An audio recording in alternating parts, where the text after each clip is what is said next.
Welcome back, everybody, to another episode of the Inside Track, Equibase's weekly handicapping podcast, sponsored by FanDuel Racing, where we give our analysis, picks, and wagers for a couple of the weekend's top races.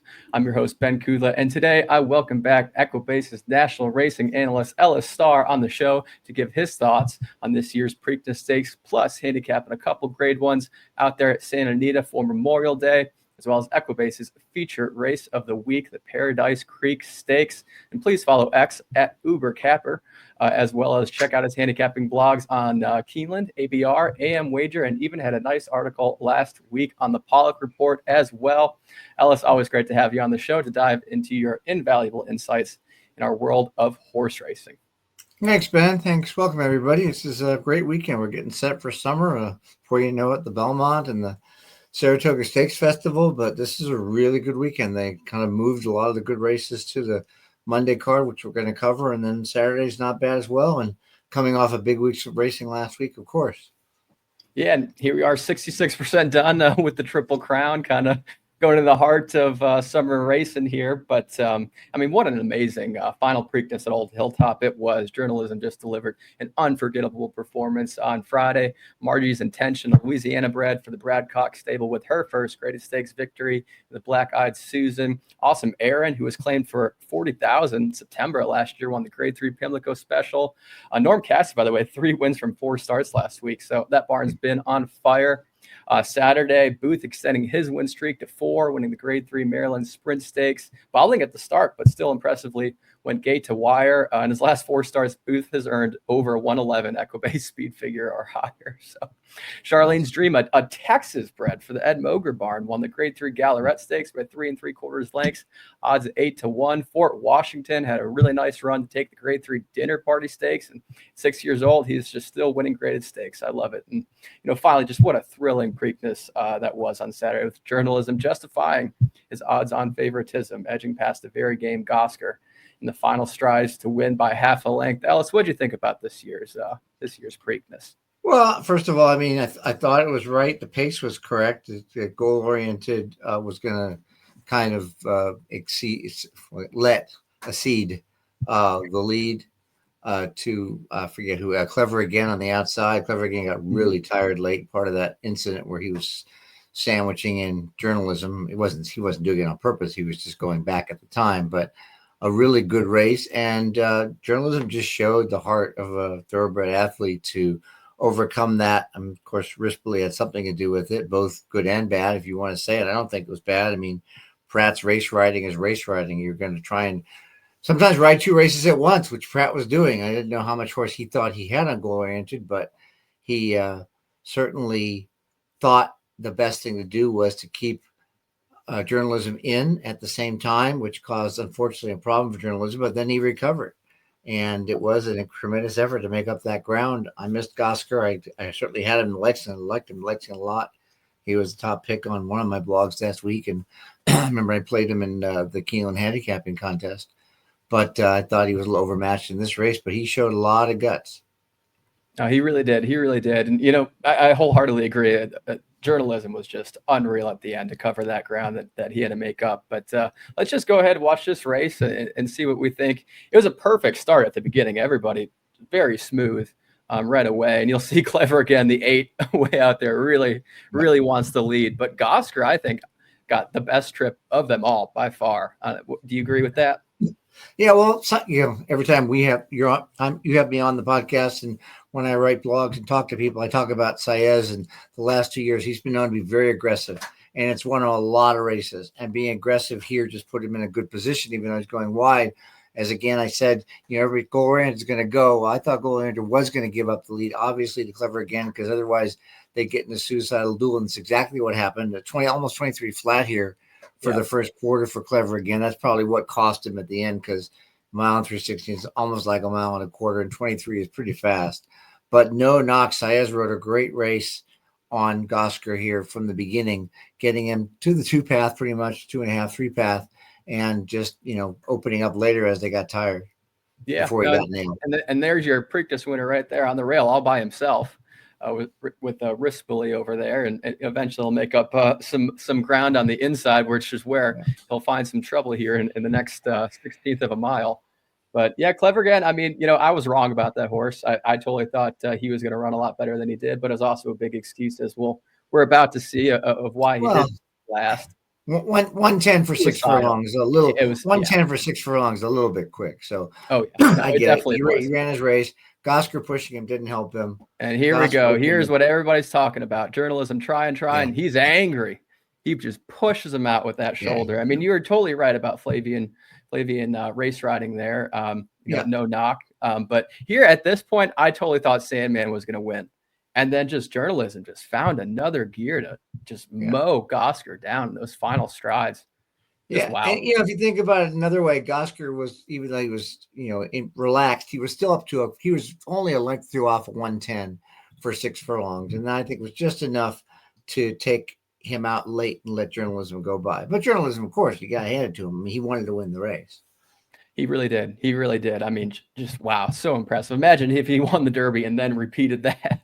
That would have been crazy. But that's horse racing. So we'll see if he shows down with sovereignty at the Belmont. I don't think they've made a decision yet from the McCarthy stable, but very excited. We'll see about Sandman as well. But anyway, a very memorable Preakness.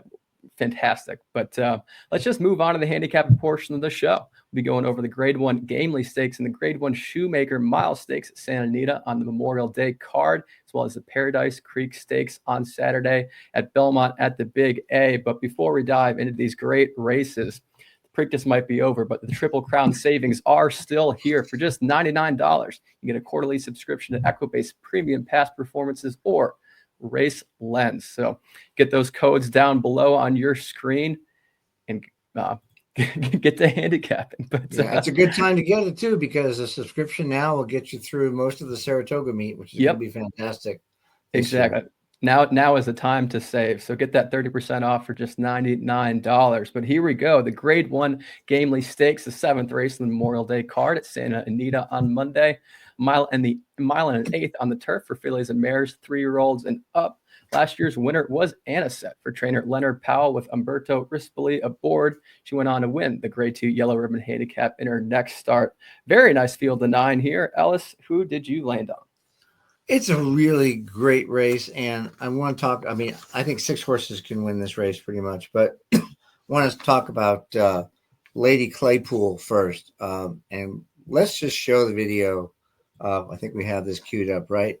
Yes, we do. Yeah. Lady Claypool's last race, the Santa Anita Stakes. Just want to talk about what a great ride Tiago Pereira gave her.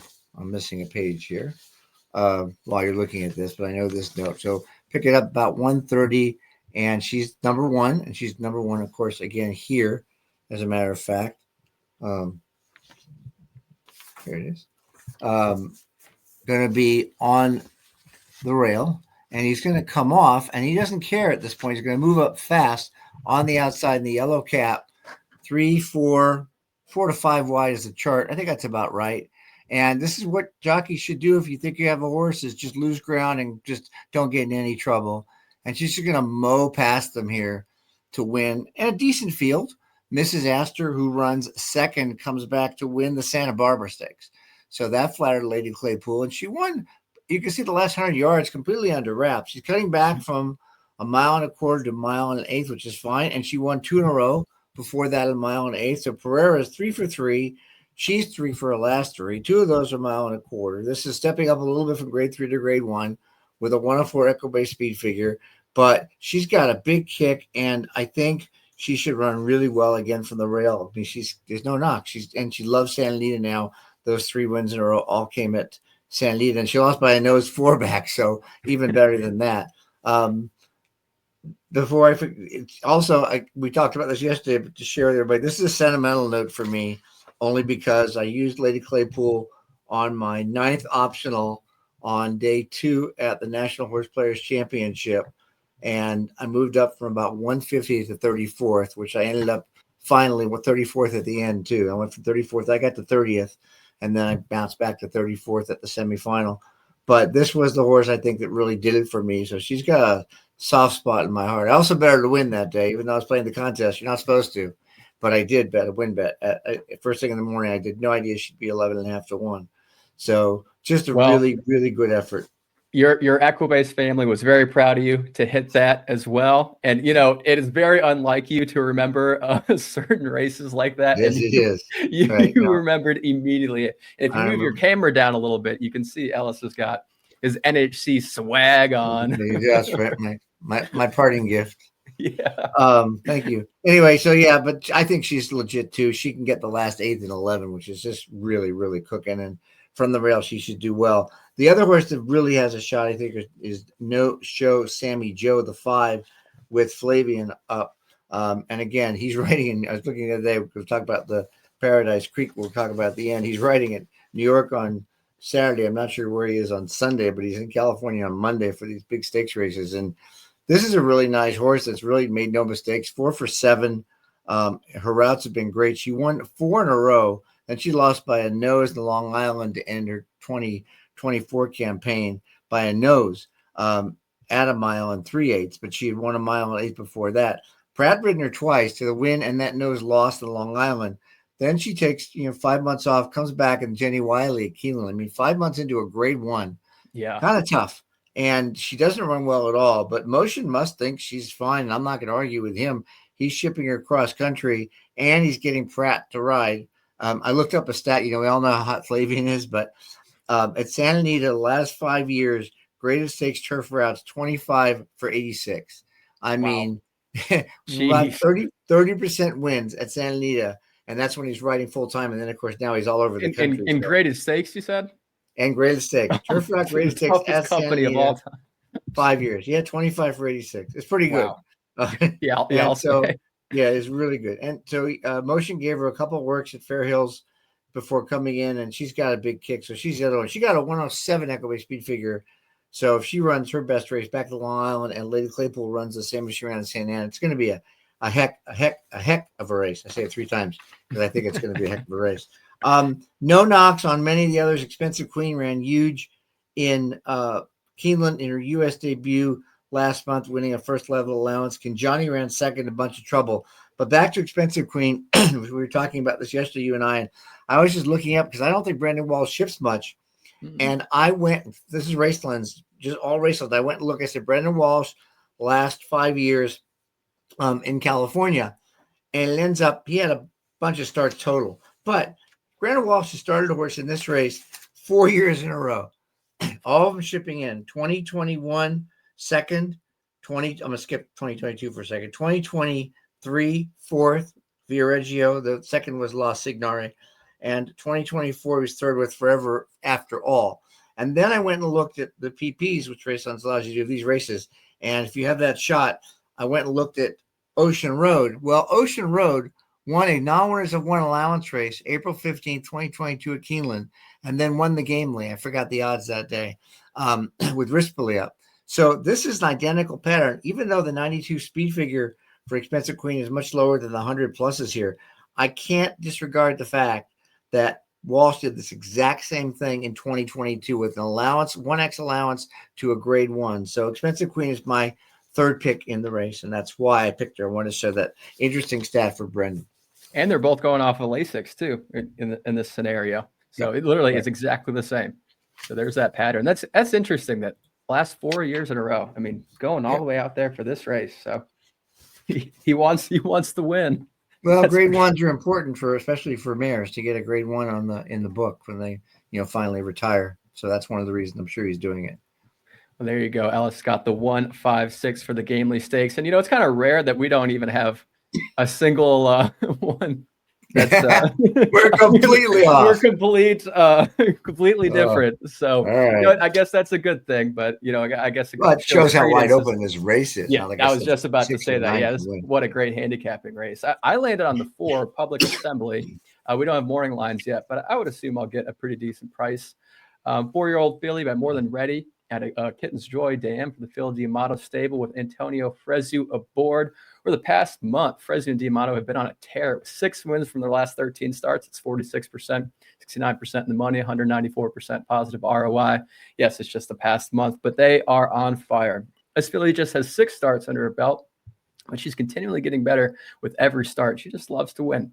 3 career wins in a second from those 6 starts. She has an improving Equibase speed figure pattern as well. Every single start, a 63 to an 83 to an 87 to a 91 to 100 and a 104 Equibase speed figure last time out, winning the Grade 3 Royal Heroine Stakes at Santa Anita in late April.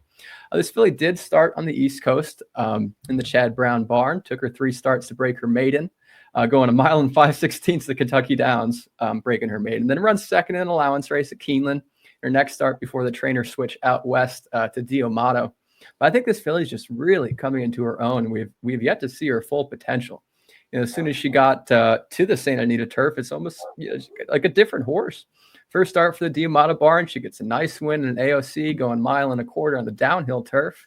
Kind of interesting that Kentucky Downs turf course and the downhill turf course at Santa Anita are probably the most unique in North America, in my opinion, and she's able to win on both. So kudos to her. But in that allowance optional claiming race, the second place finisher, Kentucky Gal, came back to win by 3 lengths in her next start as well. And her win last out in that Grade 3 Royal Heroine Stakes was just ultra impressive to me. Public Assembly sat mid-pack on the rail behind some pretty fast fractions, waited to pounce on the inside, saw a hole, and split horses and just drew off, edging away. That was a 2-turn mile as well. That race reminded me a lot of Drexel Hill and the Busana Stakes prior to her second place finish in the Kentucky Oaks, which is why I keyed her for second in my Oaks try, which was able to have a positive weekend. But I don't know, finding a move and splitting horses, finishing well at a relatively young age is just very impressive to me. So filly's ranked first in early and middle pace in this race. Been working well at Santa Anita. I will be a bit of a step up in here in class, but I think this filly is in tip-top form, and I'm hoping to get a nice price on her. Anyway, my second choice, I'm going to go with LaGuardia, talented 5-year-old mare by Warfront out of a Woodman dam. So some old school breeding right there. This will be her third start since the trainer switched to Michael McCarthy. Pratt was on her last time out, winning the Grade 2 Buena Vista Stakes by head over Tier Potty.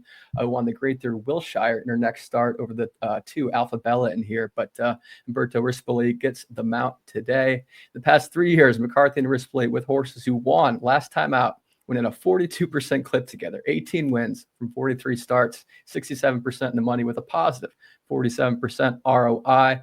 That said, this horse has not run since March 1st, but have no fear. In the past 3 years, McCarthy wins at 34% with horses with a 61 to 180 day layoff who won last time out. 10 wins from 29 starts, 48% in the money, positive 154% return on investment. Ranked second in late pace rating in here of a 109, ranked third in average class and first in average speed. I am just a little bit worried about the distance for this filly, which is why I'm putting her underneath the 4 Public Assembly. But that was hard to not put her on top, I'll be honest. But I'm also going to go for a little bit of a price here, maybe for some tries. But Alpha Bella, I'm assuming, will get a decent morning line. 5-year-old mare by Justify 4 of the Santa Anita home team, trained by John Sadler with Juan Hernandez Jr. aboard. She briefly started her career on the East Coast for the Pletcher Barn, came out west with a trainer switch to Sadler last August. Spent a majority of her career on the East Coast running on grass, and when she came out to Cali, Sadler had her running in some very competitive races on the dirt, which she did well in.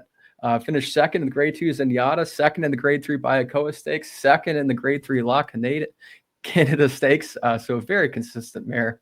She earned a triple-digit Equibase speed figure in all those seconds, by the way. Runs fifth in the Grade 1 Beholder Mile on the dirt, and finally returns to the turf for her last race, finishing second by a length in the Grade 3 Wilshire Stakes, going a mile on the turf at Santa Anita. I don't think she'll win, but I'll definitely have her in second and third with her going back on the turf. And, she's a classy filly. She loves to finish second. I mean, she loves it. When you see a record like 3 wins in 8 seconds, it's like, okay, you got to put her underneath in exactas because she doesn't have a really strong winning instinct, but man, she loves to finish second. Yep, could be good exacta. One we both haven't mentioned, actually, oddly enough, is most likely your favorite, Be Your Best out there with IRAD with Safi. What was that IRAD stat out there in turf routes? Santa Anita turf route graded stakes last 5 years, 1 win, 4 seconds, 2/3 in 13 races. Ooh. When I read rights in turf route, I think, especially Breeders' Cup and these kind of races, and he's not the big fish anymore, I think, when he comes out here. So 1 win, 4 seconds, 2/3, and 13 graded stakes on the turf at Santa Anita over the last 5 years. Yeah, I mean, that horse, she's the queen down there at Gulfstream, but I think just at Santa Anita is going to be a bit of a tough domestic shipping. But I don't know. We'll see. I think it bodes well for our picks because she'll probably take a majority of the money. Yeah, what's interesting too is she's 6-1 in Jenny Wiley, and she presses the pace in second and fades to eighth. And compared to no-show, Sammy Joe is 7-1 in that race and rallies from eighth to seventh. So they both could improve, even though grade 1 to grade 1. But that was tough because you had 2 Europeans in the race, 3 Europeans, Joshua, Excellent Truth, and I forget the other one. There were 3 Euros coming in that race, and they towered over the Americans. I improved it in the race. I do remember. You probably don't remember this, but you loved Choicia in that race. You picked her on top, I believe, on the podcast, actually. I honestly think she was my second pick, as I remember in the contest. But yeah, she ran wide. I thought one of the Euros was going to win that race. That was the one also where their Excellent Truth got into big trouble. But yeah, it was a good race. Be your best. You're right. If she is the favorite, I think she's a vulnerable favorite here because Safi shipping her. She did win the Pegasus, but I don't see it. She's over 4 at a mile and eighth. She got 2 seconds. I read, didn't get anything out of her in Jenny Wiley. If she tries to press the pace to go for the lead, that's probably not going to work because the rail's going to be at 0 and the closers are going to be coming home really fast. Yeah, no, I agree. But regardless, what a fun race to handicap. So Ellis and I, completely different. Ellis going with the 1-5-6. I'll be going with the 4-7-2. Now, here's, I think, the best handicapping race of the week, the Grade 1 Shoemaker Mile Stakes, which is the 9th race on Monday's Memorial Day card at Santa Anita. 1 mile on the turf for 3-year-olds and up. Last year's winner was Johannes for trainer Tim Yachtine with Umberto Rispoli aboard. Johannes went on to win the Grade 2 Eddie Reed Stakes, Grade 2 City of Hope Mile Stakes, finished second in the Breeders' Cup Mile Stakes, and won the Grade 2 San Gabriel last time out on opening day of Santa Anita back in December. He's back on the work tab for the first time since the San Gabriel. He was turned out at a farm in Kentucky, so excited to see him run back soon. But amazing field of 9 here. Best race of the week. Who are you going with for your top play? Well, it just so happens that my top 2 picks both have Johannes in their recent running lines, so it's great. I was off and then back on me, Hermano Ramon, the 7 here. I just liked the jockey change to Barrios, so I looked at the last time Barrios rode. The only other time before riding Mi Hermano Ramon to victory was back in a sprint. It didn't count much. And that Seabiscuit Stakes it was at Del Mar, but it was on November 30th, was the kind of race I think is really good. Then second at Johannes in the San Gabriel, and then 4th and 5th in the Pegasus, shipped it forward, and then back in the Kilroe, closed well. But and certainly going from Pratt to Barrios is not a positive. It could be a lateral, but just the fact the way Barrios rode Mi Hermano Ramon, I'm a situational handicapper, and I look back and said, well, if he repeats this race, how could he do and how does he stack up? So let's take a look at that. I think you got it queued up. Yeah. The Seabiscuit handicap, which was November 30th. And we're going to look at this as he's horse number 6, and he's going to be, you can see, pretty far back at this point. It's about perfect spot, actually. Yep. Okay. Number 6, red and maroon. There he is on the rail. Yeah, on the rail. And Barrios is going to say, I got horse again. Smart move. Take him out. And as soon as he gets free range to run, he is just going to power by these guys. And that's the kind of race, again, Barrios riding really good. It's the kind of race that could win this mile. He's going to get a ton of pace. This is the best thing about this race is Goliad and Cabo Spirit are the 9 and the 8. They both need lead types. They just don't win if they don't lead. They're both going to have to go. I can't see changing their stripes. And they're going to go, Goliad's really fast. He goes 45 and change, even a mile, 44 and change.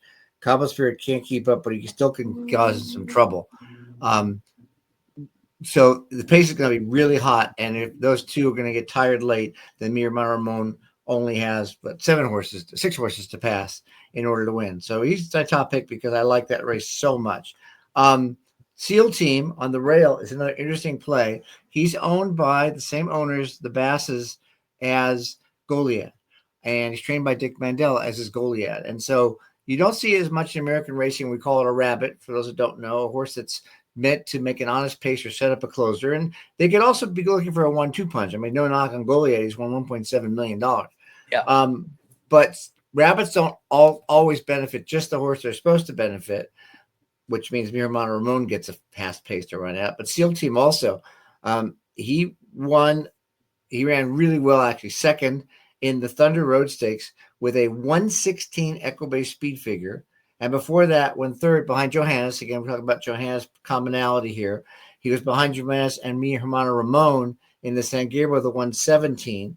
And in the Seabiscuit, me, Hermano Ramon earned a 122. So SEAL Team is the second best speed figures in the field. Just one thing on that speed figure. Sorry, I don't mean to interrupt, but lost a Patente there in the Thunder Road. El Patente got a 122, which is the highest Equibase speed figure of 2025 so far. So behind the top speed figure of the year. My only concern, SEAL Team, is in these trouble lines. The last 2 races has hopped and broke through the gate. It's amazing he ran second of breaking through the gate. Yeah, if he's a bad actor at the gate, it could be a problem. Of course, Rispoli gets off him to ride Formidable Man, which makes sense. Talk about him in a second. But I think SEAL Team also, they could just ride the rail, kind of like Lady Claypool did when we talked about that last race, and get by second. The third horse I have to use in all my bets is Formidable Man. Certainly no knock, 6 for 11 on the grass. He won the equivalent of this race in March, the Kilroy Mile, Grade 1. Rispoli rides him really well. He's up for his last, 5 to 6 career wins with Rispoli in the saddle. Of course, Rispoli, the hero last weekend in the Preakness. His only bad race recently was when shipping out of state at Gulfstream. He ran lousy in the Pegasus. He ran badly in the Audubon at Churchill last June. But since then, nothing. And he's 1 for 2 as a 4-year-old, still has improving to do. So 715 for me. I think there's going to be a lot of horses just looking for a place to run. If they get it, they're going to be closing strongly as long as both Cabo Spirit and Goliad run as expected. Yeah, I love it. Yeah, you made some great points for me, Hermano Ramon. I did not have him in my top 3. So again, we have a little bit of different, but we did kind of agree on Formidable Man, who's an absolute winning machine out in Cali for Michael McCarthy. Umberto Rispoli aboard, like you said. His 4-year-old City of Light Colt has a record of 12 starts, 6 wins in 2 seconds. All 6 of those wins coming from either Del Mar or Santa Anita. He has 2 wins and a second from 4 starts over the Santa Anita turf course. So going back to March, after a nice win and allowance optional claiming Santa Anita, March of 2024, he was shipped to Churchill to run the Grade 2 American Turf and ran second to Tricari at 24-1. They run 6th in the listed Audubon Stakes at Churchill before coming back to his roots in Southern California. And just goes on an absolute tear. Won the listed Oceanside Stakes at Del Mar, going a mile on the turf, earning a 107 Equibase speed figure. Comes right back to win the Grade 2 Del Mar Derby, regressing a bit to a 91 Equibase speed figure, but still a win regardless. Then wins the Grade 1 Hollywood Derby back in November of last year, earning a 109 Equibase speed figure. King and Gosford, the 4 in here, finished second to Formidable Man, the Hollywood Derby. Came back out to win the Grade 2 Mathis Mile Stakes next time out. And Donegal Momentum finished third behind Formidable Man, also the Hollywood Derby. Came back out to win in his next start. So after his first Grade 1 win, they shipped Formidable Man down to Gulfstream Park for the Grade 1 Pegasus World Cup, going a mile and an eighth on the turf. I was so high on this horse on the ABR show I did down there, and he did me dirty. Finished 12th, but 13 lengths, and he just did not have it that day. I just don't know what happened, but he just cannot win outside of California. That's what I have come down to a conclusion, but he comes back to run his preferred distance in the Grade 1 Frank Kilroy Mile, and gosh, what a performance that was. Saved ground on the rail the entire race, waited to pounce on the inside with a 16th left, and finished really strong, winning by half a length, earning a 107 Equibase speed figure. In that race, beat Cabo Spirit, Mio Armano Ramon, and Air Force Red, who were entered here in the Shoemaker Mile. Both Cabo Spirit and Air Force Red came back to win graded stakes races in their next start out. So he beat some very quality horses. I think this race sets up the exact same way as the Frank Kilroy Mile. All that speed is going to come on the outside. Formidable Man is just going to sit inside off the pace, and Rispoli will just wait for the right time to go. And with that, he has a very nice late pace rating of a 117. So he can definitely get the job done in that last furlong. And all the statistics from LaGuardia and the Gamely Stakes also apply to this horse as well, with McCarthy and Rispoli with horses winning the last time out, went at 42% together. Formula One has not run since March 1st, but McCarthy wins at 34% with horses with a 61 to 180 day layoff who won last time out. This horse has beaten a majority of the entries in here already. So what's one more time? And he's also been working well. I think this horse will just continue to find the winner's circle as long as he's in the state of California. But yeah. Let me add one thing. It's very interesting. We talk about McCarthy, and just what a great trainer he is. Of course, a Pletcher protege, like so many good trainers. This horse had run so well. I mean, he was 5-4-10 before the Pegasus, and then he ran badly. And then either McCarthy or Rispoli said, "Hey, let's take blinkers off." And just changing something up like that on a horse seems to have made a huge difference in his attitude, because he reversed his form so well, not only coming back to California, but taking blinkers off for a stakes race, after a debacle of a stakes race, is pretty smart on the part of the trainer. No, I agree. I mean, well, goes to show. I mean, that's why McCarthy can have 2 Preakness Stakes wins since 2021 or whatnot. But I really do think that's the real deal. I would honestly probably single him in here, even with such a good field that it is. But hopefully I don't have to. So my second pick is the 2 Added Land. Really interesting improving colt by the Factor, the John Sheriff's barn with Antonio Fresu first time riding. He's having a great meet so far, winning at 26%. Formidable Man and King of Gosford have been at Atlanta a couple of times already, but I think this colt's just been improving massively, and he's a different horse from when they beat him. He has 6 consecutive increasing Equibase speed figures coming into this race, repeating his 114 Equibase speed figures last 2 starts, winning the Grade 3 San Luis ran March 22nd, and the Grade 2 Charlie Whittingham Stakes last time out on May 3rd at Santa Anita, going 1.25 miles on the turf. Does seem like he prefers to run over a mile, but he does have a win and a third at this mile distance. So I trust John Schreff's here. So just an interesting horse. It's very classy. And I think I'll get a pretty good price. Want to note, did the jockey change bother you that Barrios has been on him for almost every one of his races and got off? Very much so. And Fraser and Sheriffs have a really poor record together? Very much so. But, I'm just kind of betting on this horse, I think, more than anything. Just how – yeah, I think he's just in different form from when these other horses beat him. But it definitely was a huge factor in not picking him first. But like I said, I think I'm going to single Formidable Man in this one. But my last play, kind of like you, you have to add in King of Gosford. Very tough in here for the Phil D'Amato barn. He's earned 9 consecutive triple-digit Equibase speed figures going into this race, with last 3 all increasing. On the Grade 2 Mathis Mile Stakes, as I said, in December, going gate to wire, then takes a 4-month layoff to run back in the Grade 3 American Stakes last time out in April, going a mile on the turf, finishing second to the Cabo Spirit in here. Kind of not impressive to me, which is why I didn't pick him on top as well. But he does love Santa Anita, 2 wins in a second from 3 starts. Loves this mile distance, 2 wins in a second from 4 starts. D'Amato and Pratt went at 24% in graded stakes races together in the last 3 years, 11 wins from 45 starts. That 110 Equibase speed figure he earned last time out is the 5th best speed figure of any 4-year-old stakes non-winner at any track that is yet to run back in the last 45 days. You can find those stat lines on every entries page on Equibase.com. But a very talented horse, but I just don't think Monday will be his day in the winner's circle, but we'll definitely add him underneath. I don't know. I wish we had the morning lines, but yeah, I would assume.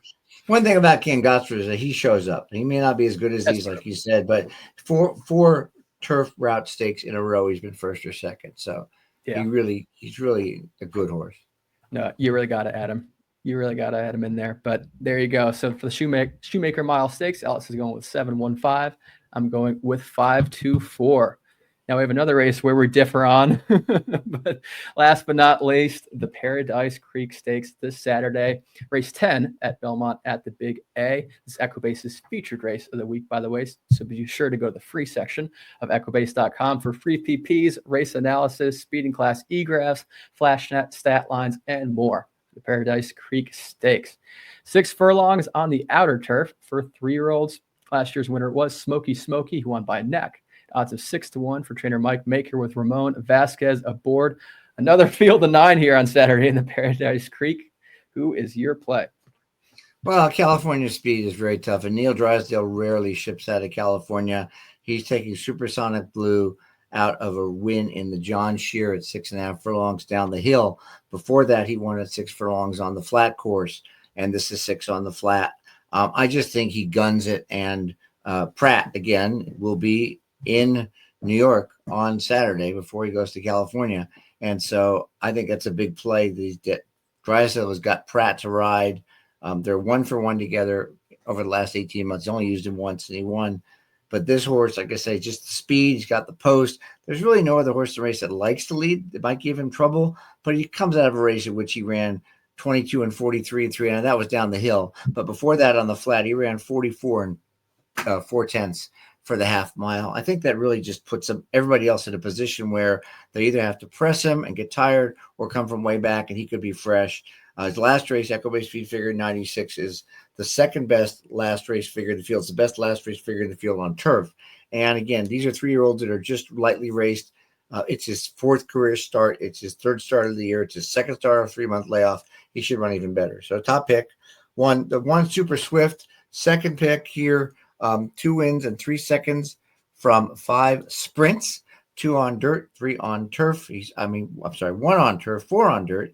He was second in the Atlantic Beach Stakes at this distance at Aqueduct last November with the race won by Warhart, who went wire to wire. Warhart's not going to go wire to wire here because he can't outrun Supersonic Blue in the early stages. So Super Swift has a chance to run really well. He comes off a nice allowance win at Aqueduct on the dirt with a 99 Equibase speed figure, the best figure in the field, but not on turf.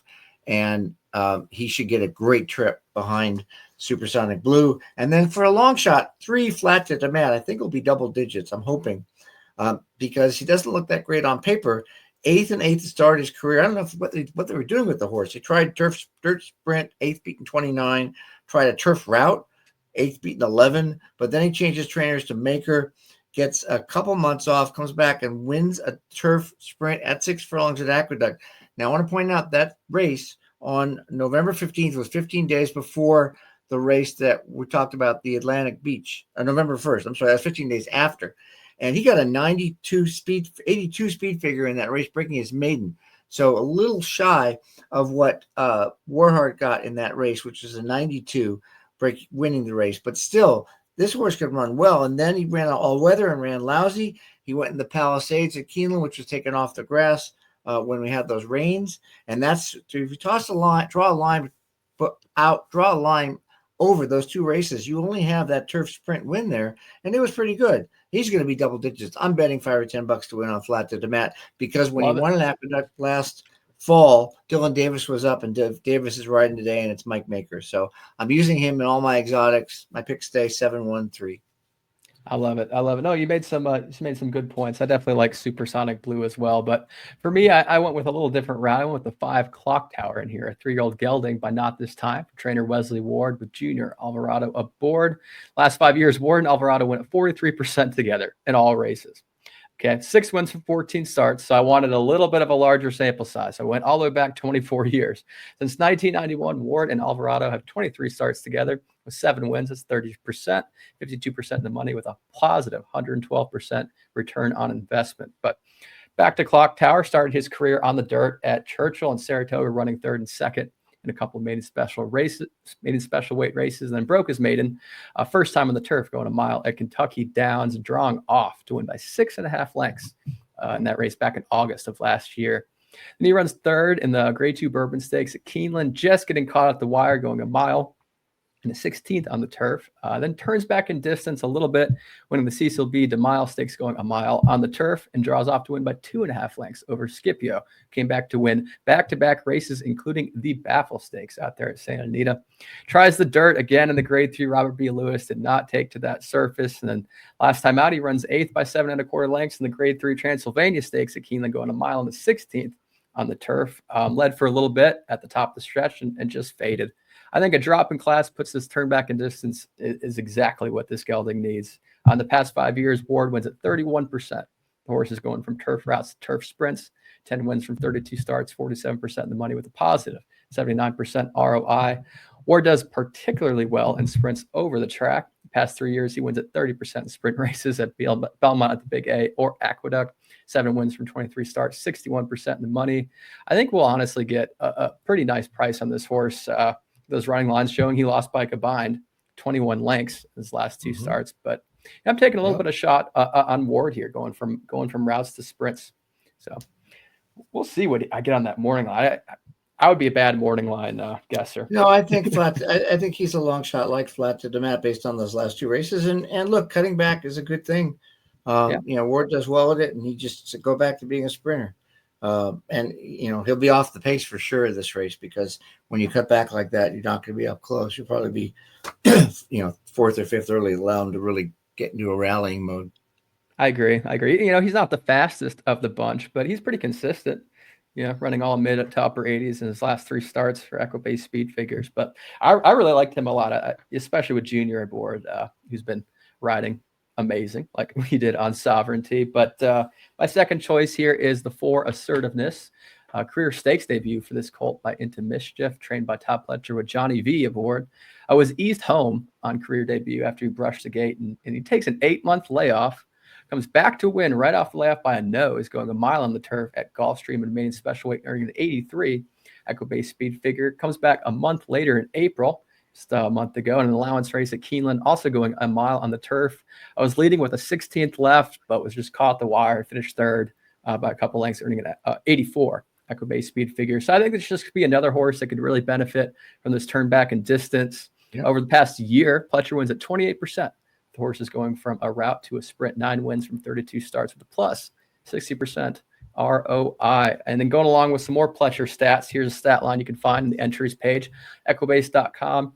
Over the past year, Pletcher wins at 38%, from previously starting a horse at Keeneland, then running at Belmont at the Big A or Aqueduct in their next start. So, and over the past 5 years, Pletcher and Velasquez win at 30% in all races together at Belmont at the Big A or Aqueduct. 9 wins from 30 starts. In the past 3 years, they went at 50% together. 5 wins from 10 starts, all at this track. Spendthrift Rapoli owned, 650,000 yearling purchase. Could be tough in here. Could be tough, but it's a little bit more of an unknown, and probably bet down just because of Pletcher and Johnny V at their home track and well, not their home track, but home circuit at Naira. But and then I do like your 3 Supersonic Blue. Steadily improving Air Force Blue colt for the Neil Drysdale barn. Like you said, he rarely ships, and he gets Flavian Pratt first time riding. For the past 2 weeks, it is actually a big sample size. Pratt is winning at 39% first time riding from 31 starts. Jeez, just red hot. Supersonic Blue, like I said, second on career debut, going 5 on the turf at Del Mar, finished second at odds of 25-1. Broke his main at Santa Anita, going 6 on the turf, takes a 4-month layoff, comes back to win the John Shear, earning a 96, like you said, the second highest in here. It looks very tough. Ranked first in early pace, middle pace, ranked second in late pace rating, and ranked first in average speed as well. So, and he honestly must have just arrived in New York, because he posted at work on May 17th out at Santa Anita. So, But I definitely like your horse. By the way, those are wrong. It is 5-4-3. I don't know. I actually put 7 in the banner if you see down below, but I'm going, or no, it is 7. Okay. You're 7. Yeah. Supersonic. You're right. I was right. Okay.